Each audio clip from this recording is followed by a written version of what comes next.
Pink bus എന്നും free bus എന്നും വിളിക്കുന്ന ഈ ബസ്സുകളാണ് നിലവിൽ തമിഴ്നാട്ടിലെ സാമൂഹ്യ വ്യവസ്ഥയിൽ കാര്യമായ മാറ്റം കൊണ്ടുവന്നിരിക്കുന്നത്.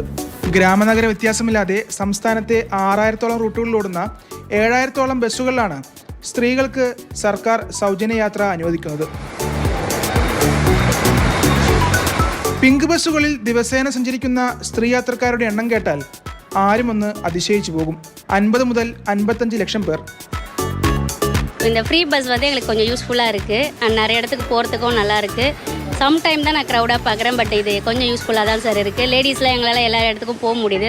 പദ്ധതി നടപ്പാക്കിയ 2021 35 ലക്ഷം സ്ത്രീകളായിരുന്നു പ്രതിദിനം പിങ്ക് ബസ്സുകളിൽ കയറിയിരുന്നതെങ്കിൽ 3 വർഷം കൊണ്ട് സംഭവിച്ചത് 20 ലക്ഷം സ്ത്രീ യാത്രക്കാരുടെ വർധന.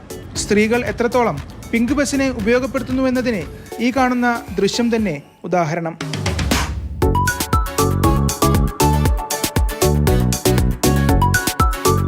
അതേസമയം സൗജന്യ യാത്രാ പദ്ധതി തങ്ങൾക്ക് അപമാനകരമാകുന്നുവെന്നും ഒരു വിഭാഗം സ്ത്രീ യാത്രക്കാർ ആരോപിക്കുന്നുണ്ട്.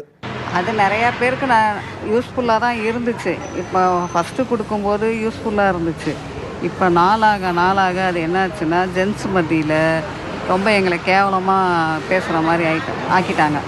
எங்களுக்கு அது பிடிக்கல. அதில் ஏன் எல்லாருமே வேலைக்கு போகிறாங்கல்ல, அவங்களால ஒரு 10 ரூபா கொடுத்து டிக்கெட் எடுத்து போக முடியாதா என்ன? முடியும். இது எங்களை அசிங்கப்படுத்துகிற மாதிரி ஆயிடுச்சு. ஃப்ரீ டிக்கெட்டை கொடுத்து எங்களுக்கு அசிங்கப்படுத்துகிற மாதிரி. ஜென்ஸுங்க பஸ்ஸில் போனால் ஃப்ரீயாக டிக்கெட்டை கொடுத்த பொம்பளைங்க பாரு எப்படி ஏறுது, கும்பலாக எல்லாருமே இதில் தான் ஏறுதுங்க. அப்புறம் அவங்களுக்கே ஒரு வயிற்றுச்சல் மாதிரி இருக்குது. சேவிங்ஸ் தான் இருந்தாலும் எங்களுக்கு அசிங்கமாக இருக்குல்ல, எங்களுக்கு அது பிடிக்கல. நாங்கள் காசு கொடுத்தே வந்துடுவோமே. സംസ്ഥാന ഗതാഗത വകുപ്പിന് കീഴിലെ തിരഞ്ഞെടുത്ത ബസ്സുകളെ പിങ്ക് ബസ്സുകളാക്കി മാറ്റിയാണ് വിടിയൽ പയനം പദ്ധതിയിലൂടെ സ്ത്രീകൾക്ക് സൗജന്യ യാത്ര അനുവദിക്കുന്നത്. സർക്കാർ കണക്ക് പ്രകാരം 1000 രൂപയ്ക്ക് മുകളിൽ ഓരോ സ്ത്രീ യാത്രക്കാർക്കും ഈ പദ്ധതിയിലൂടെ പ്രതിമാസം ലാഭിക്കാൻ സാധിക്കും. പിങ്ക് ബസ്സുകളിൽ പുരുഷന്മാർക്കും യാത്ര ചെയ്യാം, പക്ഷേ പൈസ കൊടുത്ത് ടിക്കറ്റ് എടുക്കണമെന്ന് മാത്രം. കഴിഞ്ഞ 3 വർഷത്തിനിടെ 468 കോടി ടിക്കറ്റുകളാണ് തമിഴ്നാട്ടിലെ ആകമാനം ഈ ഫ്രീ ബസ് പദ്ധതി പ്രകാരം സ്ത്രീകൾക്ക് കൊടുത്തിരിക്കുന്നത്. നമ്മുടെ രംഗണ്ണൻ്റെ ഭാഷയിൽ പറഞ്ഞാൽ, എടം മോനെ ഇത് പൊളിയല്ലേ.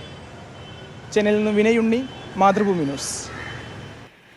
പിന്നെ ആ സ്റ്റോറിയിൽ ഇടയ്ക്കയിലെ തിരക്ക് കാണിക്കുന്ന ആ ദൃശ്യം കണ്ടാൽ ഞെട്ടിപ്പോയി. ഇത്രയേറെ ആളുകൾ അപ്പോൾ ഒരു ബസ്സിൽ കയറാൻ, അല്ലെങ്കിൽ അങ്ങനെയുള്ള പിങ്ക് ബസ്സിൽ അത്രയേറെ തിരക്കുണ്ടെന്നാണ്.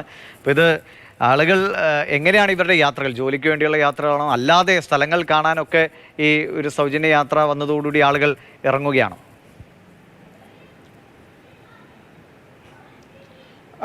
ദിവേഷ്, പ്രത്യേകിച്ച് ജോലിക്കും മറ്റു ആവശ്യങ്ങൾക്കും പോകുന്ന സ്ത്രീ യാത്രക്കാരുടെ എണ്ണം, അല്ലെങ്കിൽ കച്ചവടത്തിനും മറ്റും പോകുന്ന സ്ത്രീ യാത്രക്കാരുടെ എണ്ണമാണ് ഈ പിങ്ക് ബസ് വന്നതോടുകൂടിയിട്ട് കൂടിയിരിക്കുന്നത്. മാത്രമല്ല അവർ സമൂഹത്തിലേക്ക് ഇറങ്ങി ചെല്ലുമ്പോൾ ഉണ്ടാകുന്ന ഒരു സാമൂഹ്യ വ്യവസ്ഥയിലെ മാറ്റം, അത് ഈ ഫ്രീ ബസ് വന്ന ശേഷം തമിഴ്നാട്ടിൽ പ്രകടമായി നമുക്ക് കാണാൻ സാധിക്കും.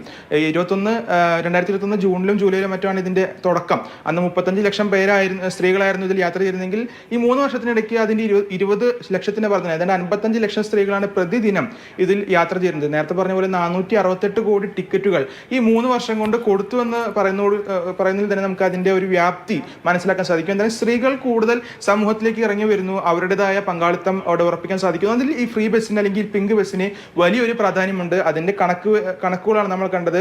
ഏകദേശം 7000-ഓളം ബസ്സുകളാണ് ഓരോ ദിവസവും 55 ലക്ഷം സ്ത്രീ യാത്രക്കാരെയും കൊണ്ട് തമിഴ്നാട്ടിലെ ആകമാനം സഞ്ചരിക്കുന്നത്. എന്തായാലും അവരുടെ കൂടി പങ്കാളിത്തം തമിഴ്നാടിന്റെ പുരോഗമനത്തിൽ തെളിയുന്നുണ്ട്. അതിന്റെ കൂടി ഭാഗമാണ് വിടിയൽ പയനം പദ്ധതിയിലൂടെ സർക്കാർ നടപ്പാക്കിയത്. അതിന്റെ ഭാഗമായാണ് സ്ത്രീകൾ കൂടുതൽ സമൂഹത്തിലേക്ക് ഇറങ്ങി വരുന്നതും അവരുടെ ഞെട്ടിപ്പിക്കുന്ന കണക്കാണ് നമ്മൾ ഈ പിങ്ക് ബസ് കഥയിലൂടെ ഇപ്പോൾ കേട്ടതും. ദിവിഷ്.